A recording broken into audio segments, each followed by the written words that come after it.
Daredevil is joining the new Avengers in issue number 16, and thank goodness, as it was starting to get awkward. Why has the man without fear been the man without an Avengers membership for so long?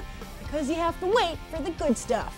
Also, the new Avengers aren't just getting a new teammate, but in-house legal counsel. Hey, even superheroes need to save money. Watching the Watcher, then you best have an excuse, 'cause the Watcher is always watching you. Jimmy Woo, Giant Man, Emma Frost, Sandman, Bucky Bird, Bucky Cap, Doctor Strange, Black Cat. Thank you, Chaos War, for making Alpha Flight whole again. Yes, all your favorite Super Canucks are back, starting with last week's debut of their all-new limited series. Now, while one of the great things about this limited series is that you can jump right in, a cheat sheet never hurt anyone. So here's a look at the Alpha Flight lineup, our superhero friends to the north. First up, the recently revived. In 2006, Alpha Flight was taken down hard by an enemy of the Avengers. That full-page shot of the collective walking away, the bodies of Alpha Flight scattered across the snow behind him, was a shocking image to true believers everywhere, not just in Canada. Some of the team survived, some did not, and were only recently brought back from the dead in Chaos War. Guardian, aka James Mac McDonald Hudson, is the de facto leader of the team. His power suit, which has become a part of him, taps into Earth's electromagnetic field for a variety of effects, most notably allowing Guardian to fly up to Mach 1 and to shoot concussive force beams. The suit also gives him superhuman strength and a personal force field, as well as the ability to catch a ride on the Earth itself as it rotates. He's married to Vindicator, aka Heather McNeil Hudson, who also wears a power suit. Her powers are similar to his, except she taps into the Earth's geothermal energy, which means rocks and stuff. And you didn't think you needed a cheat sheet. Next up is Shaman, aka Dr. Michael Two Young Men, who is skilled in both modern medicine and his tribe's ancient mysticism. The only weapon Shaman carries is his pouch, and trust me, that's one fanny pack you don't want to mess with. The same can be said of the diminutive Puck, aka Eugene Judd, who was magically shrunken down from normal size and given superhuman strength and speed. Puck is the only member of Alpha Flight not brought back during Chaos War. He's still in hell where he just ran into his old pal Wolverine. But word is he will be making an appearance in this new limited series. Now, while Shaman and Puck were original members of Alpha Flight, Marina was one of its later members.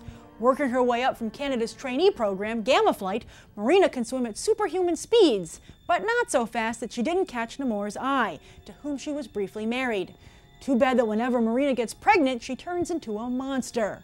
Furthermore, Marina wasn't killed by the Collective, but by the X-Men, when Norman Osborn turned her into a mindless weapon and unleashed her on the mutant team. Girl just can't catch a break.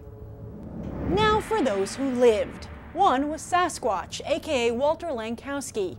Every team needs a good brain, and Alpha Flight says Lankowski. After the massacre at the hands of the Collective, Lankowski served as the leader of Canada's new superhero team, Omega Flight. Funny story. For a while, Lankowski's soul lived in the body of teammate Snowbird, which made things awkward between Lankowski and his sometime girlfriend, Aurora. See, Snowbird, aka Narya, is the daughter of a human and the goddess of the Northern Lights.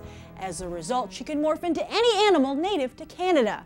It was this morphing capability and her death that made her body the perfect vessel for Lankowski to live again and still be able to turn into Sasquatch. But she's back now, and Lankowski is a guy again. That's good news for Aurora, aka Jean-Marie Beaubier. This mutant twin possesses superhuman speed, both on the ground and in the air. She also suffers from multiple personality disorder, which the Weapon X program used to their advantage when they turned her into a mind-controlled agent. As for her twin, when she and her brother touch hands, they release an intense flash of light. Northstar, aka Jean-Paul Barbier, has the same powers as his sister and is the first openly gay mutant, not to mention Marvel character. And that is Alpha Flight. If you're already a fan, which character is your favorite? And if you're new to Alpha Flight, which piques your interest? Write your thoughts down below, eh? And now it's time for Tricera Stack, which is usually my top 3 picks of the comics hitting stands next Wednesday, June 22nd.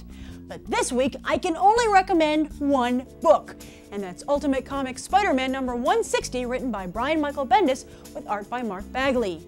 We've been seeing ominous teaser images for months now. Spider-Man in front of a gravestone, Spider-Man with a bunch of skulls, but now it's time to get down to business. Seriously, You could only buy this single comic book next week and it would still be worth the trip to the store. And then some. And if you don't buy it, well, when you go online or open the paper, good luck avoiding spoilers, as what happens in this issue is going to be major news.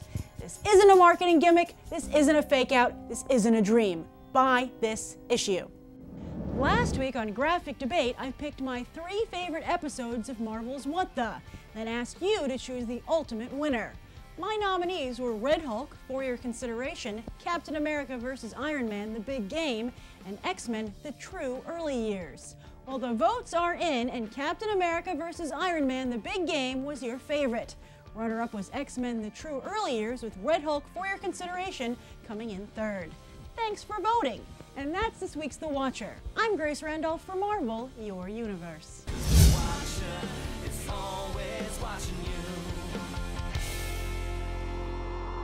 Marvel, Your Universe.